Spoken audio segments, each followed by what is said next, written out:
2시간 전에 마감한 트레이더가 생생하게 전하는 글로벌 마켓 리뷰 델타1입니다. 나스닥은 저점 대비 500포인트 조금 안 되는 스트레이트 급반등을 했는데 다우지수는 간신히 시가선을 회복하였습니다. 반면 우리 증시는 코스피가 마이너스 1.5%가량 급락을 했다가 약간이 아랫꼬리로 마감을 했는데요. 우리 증시도 나스닥처럼 급반등할 수 있을까요? JP모건이 퀀트 애널린 이 마르코 콜라보빅이 마이더 딥을 외쳐서 그럴까요? 시장이 주요 점검사항 델타원과 함께 짚어보겠습니다. 먼저 아시아 세션 갑니다.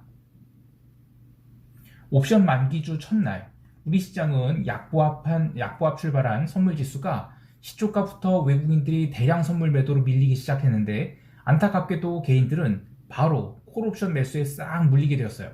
30분 동안 5천억 넘는 선물 매도를 쏟아내던 외국인들은 11시까지 9천억에 가까운 선물 매도를 했어요. 하지만 선물 미결제 약정은 크게 증가하지 않았죠. 즉 지난주에 쌓은 선물 매도에 대해서 포지션을 키웠다가 줄였다가 하는 정도지 적극적으로 밀어내는 정도는 아니라고 할 수 있겠습니다. 특히 오늘이 중요한 구간을 분석해보면 오전 9시 45분부터 10시 50분까지 구간인데 이때 386.70까지 중간 반등을 했다가 384.30까지 밀리게 되죠. 그렇게 추가 하락을 모색하던 지수가 다시 386.70선까지 반등하게 되는데 이렇게 386.70부터 384.30까지 밀릴 때 미결이 증가하고 다시 반등할 때 미결이 감소해요. 오후에도 마찬가지였습니다. 그러니까 이 구간은 언더슈팅 구간이라고 할 수 있는 것이죠. 하지만 개인이 콜옵션 매수가 워낙 많고 또 매수 단가 또한 상당히 높은 편이라 시장이 반등을 하더라도 추가 상승은 철저히 막히는 모습이었는데요. 결국 장마감까지 387선을 제대로 넘지 못하자 결국 386.70으로 마감을 하였습니다. 이렇게 위에 그 386.70 그리고 아래로는 384.30 이 구간이 일종의 플로어가 된지라 여길 깨고 내려가게 되면 선물에서는 스탑로스가 나올 수 있으나 옵션에서는 개인이 푼 매도가 380 이하에서 내려가야만 살아날까 말까를 고민하죠. 그래서 이번 물은 그냥 끝까지 아무래도 양매도가 되지 않을까 합니다. 이 방금 마감한 나스닥이 바닥에서 플러스 3% 급반등을 했다고 우리 시장이 갭 상승할 경우에 월요일과 똑같이 또 고점에서 줄줄 밀리면서 개인이 또 콜매수를 물타기 하지 않을까 이렇게 생각을 해요. 지난주 시황에서 얘기했듯이 이번 월물은 양 옵션 매도 평균 단가가 특별히 과한 곳이 없는 이 볼 트레이더가 최대의 스트레들 이익을 챙기고 있는 상황이에요. 이제 만기가 사흘 남게 되었는데 여기서 스트레드를 어디로든 찢을 생각은 없다고 보는 것이 386.70 이하로 내려갈 경우에는 일시적으로 외곽의 풋옵션이 살아나기도 했지만 아주 작은 반등이 나오거나 하락 시세가 멈추기만 하면 바로 변동성 매도가 들어오면서 선물 해지가 풀렸어요. 왜냐면 스트레드를 조여옴에 따라서 계속 외곽의 옵션들이 쪼그라붙었어요. 그래서 이 쪼그라붙은 옵션을 살짝만 사더라도 충분히 델타 해치가 되기 때문에 굳이 이 델타 해치를 계속 밀고 갈 필요가 없는 거예요. 그러니까 아래쪽에서 선물을 매수하면서 오히려 플로어를 만들고 그러면서 델타 해치를 해주고 그 다음에 반등을 하면 바로 그냥 그 플로어에서 그 델타 해치를 치워버리면 되니까 이게 방향성이 안 나오는 거예요. 그래서 이럴 때는 그냥 역추세 매매를 하는 것이 좋습니다. 다만 만기 이틀 남겨놓고 차월물 또한 과도하게 지금 변동성 매도 눌린 상태가 됐죠. 그래서 만기 이후에는 양매도를 좀 조심해야 되겠다 이런 얘기를 합니다. 옵션 시장에서 개인이 콜매수 외에 또 하나 챙겨볼 것은 푸스 390과 387, 385에 과다하게 쌓여있는 옵션 미결제 약정인데요. 이걸 당첨시킬지 꽝시킬지에 대해서 시장 참여자들이 고민이 많다고 봐요. 오늘은 미결이 조금 줄어서 387과 385 이거는 각각 932계약, 1644계약 그 미결이 감소를 했는데 그래도 여전히 푼 미결이 너무 많거든요. 그래서 이 구간을 스트레들로 껌붙이기를 하거나 아니면 아랑곳 않고 또 밀어서 롤링 다운을 유발시킬 수도 있겠어요. 그래서 계속 옵션 거래 동향 보면서 누가 어디서 쏠리고 있는지 좀 봐야 되겠습니다. 현물 시장에서는 특이한 흐름이 있었습니다. 카카오가 마이너스 3.4%, 카카오뱅크가 마이너스 7.09% 밀리는 거야 그렇다 치지만 삼성전자와 SK하이닉스가 장중에 제법 세게 빠졌어요. 그리고 현대차, 기아차, 모비스, 자동차 3인방이 또 세게 두드려 맞았고 제대로 반등을 못했죠. 그러니까 전체 시장으로 매도세가 조금씩 확장되고 있다라고 보여요. 그리고 외국인이 현물 매수에 삼성전자와 SK하이닉스의 매수세가 조금씩 약해지고 있는 것, 이것도 좀 특징입니다. 아무래도 이번 옵션 만기까지는 어떤 주체도 시장을 크게 올릴 생각이 없다라고 보고 있습니다. 변동성은 오전에 바닥을 찍을 때를 제외하고는 내내 하락하였는데요. 하락할 때도 변동성이 급등한 건 아니에요. 그리고 반등을 해도 그렇게 강한 변동성 매도도 없었어요. 그나마 다행인 것은 방금 마감한 해외 시장의 변동성이 죄다 하락했는지라 우리 시장도 바닥 확인만 되면 변동성은 추세적으로 하락할 수 있지 않을까 싶습니다. 자, 이제 유럽 세션 갈게요. 유럽 증시는 힘없이 눌렸습니다. 개장 초에 잠깐 반등한 듯 했으나 이내 밀려서 15,750선까지 나스닥이 밀리면서 닥스가 15,750선까지 밀리면서 21선을 찍었는데요. 다행스럽게도 더 이상 하락하지 않으면서 미국 시장 반등과 함께 스트레이트 반등을 해서 마감을 했어요. 여전히 유럽 주식은 은행주와 에너지 같은 이 시클리컬 업종이 강세를 보였는데 여전히 추세를 위로 강하게 뻗지 못하고 수동적인 흐름을 보이고 있다는 점에서는 아쉬움을 느낍니다. 채권 시장은 상대적으로 조용했습니다. 장중에 통화 시장인 변동성이 제법 있었음에도 불구하고 신규 매도세도 매수세도 없는 상황에서 수요일에 발표될 미국 CPI를 기다리는 모습이었습니다. 통화 시장에서는 유로화가 드라마틱한 흐름을 보여줬습니다. 지난주 금요일 옵션 만기 등 여러가지 영향으로 1.38선까지 올라갔던 유로화는 아시아 세션에서 줄줄 흘러내리더니 유럽 세션에서 증시가 밀리기 시작하면서 미국 본장 개장 직전에 1.13을 순간적으로 깨기도 했어요. 하지만 그 이후로는 점진적 반등을 보이며 결국 1.134선을 회복해서 마감을 했는데 이 자리가 ECB 라인이에요. 이 1.1345, 1348, 85 이 정도죠. 근데 이 자리는 웬만해서는 하회하기 어렵다 이런 걸 보여준 것 같아요. 근데 이렇게 뜨면 등락을 거듭할지언정 결국 유로화의 추세적 상승이 이어지지 않을까 생각을 합니다. 근데 아쉽게도 제가 유로화 콜옵션 매수는 원한 자리까지 오지 못해서 이 매수를 못했는데 어제 함께 상승한 통화가 엔화예요.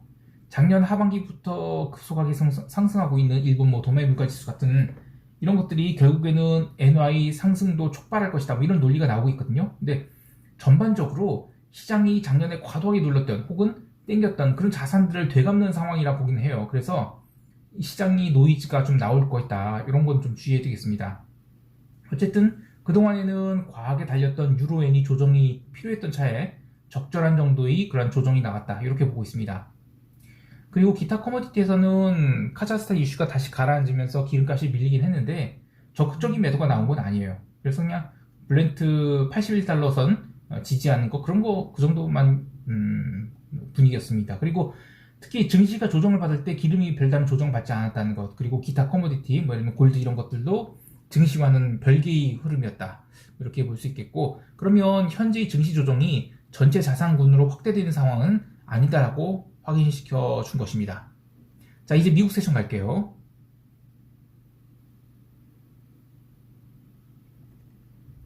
어제의 미국 지수 선물은 유럽 세션에서 이미 나스닥이 마이너스 1% 가까이 하락을 여러 차례 시도하는 등 분위기가 굉장히 흉흉한 상태에서 시작을 했는데 본장 개장 후에는 반등 한번 제대로 못하고 바로 하락을 시작했어요.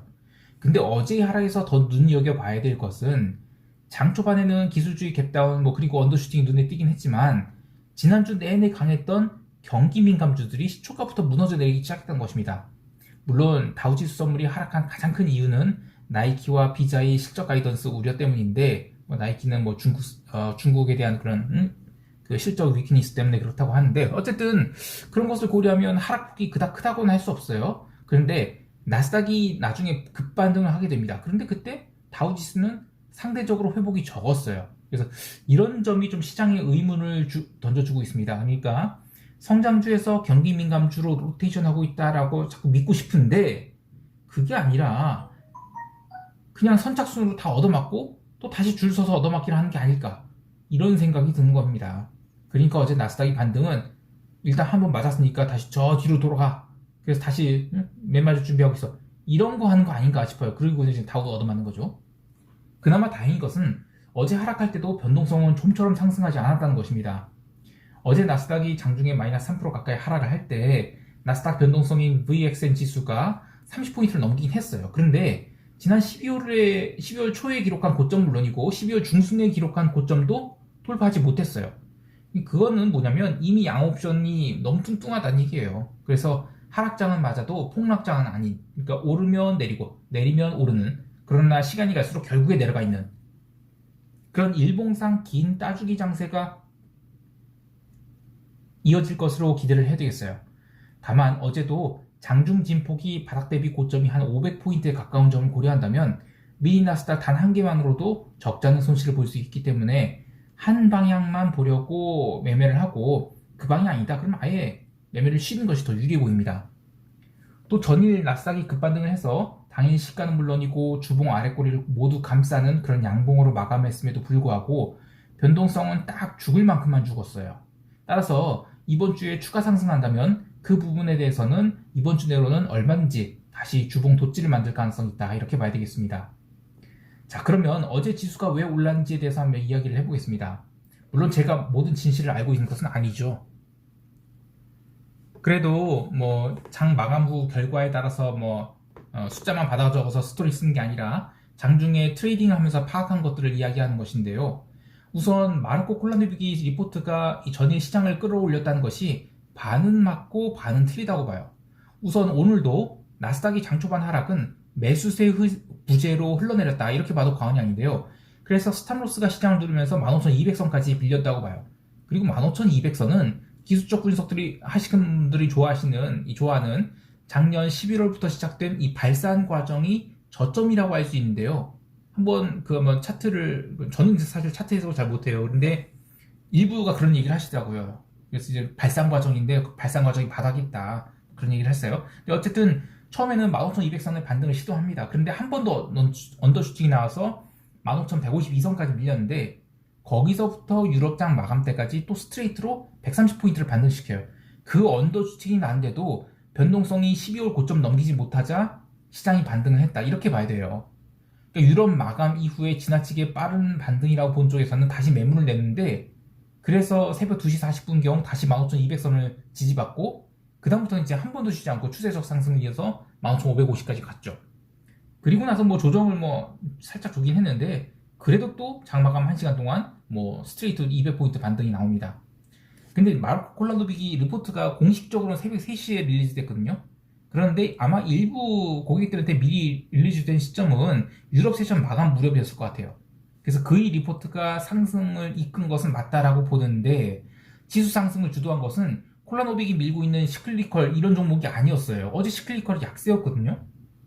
그리고 어제 시장을 당긴 거는 TQQQ, FNGU 같은 이 빅테크 ETF들이 엄청나게 매수가 들어왔어요. 그래서 그런 것들을 기술주들 집중해서 알고 매수로 땡긴 거라서 그냥 변동성을 이용한 트레이딩 바이가 들어왔다고 봐야지 시장이 위로 돌았다? 중요한 아래꼬리 달린 양봉? 이건 조금 아니라고 보고 있습니다. 개별 종목 보면 비트코인이 4만 달러 하회단 수직으로 코인베이스가 마이너스 3.15% 하락을 했고 장중에는 마이너스 5%에 가깝게 밀렸었죠. 또 로빈후드는 장중에 14.75달러까지 빠졌는데 이제 12달러까지 얼마 안 남았어요. 그래서 1월 중에 매수를 할 수 있는 기회가 있지 않을까 기대해 봅니다. 그리고 또 어제 하락한 이 아마존, 코스코, 그리고 로즈 이런 것들 보면 그냥 닥치고 올해 1월은 무조건 쉬어가자는 그런 매도가 아닌가 싶어요. 자, 여기까지 하고 시장 총평과 대응 전략 이야기해 볼게요.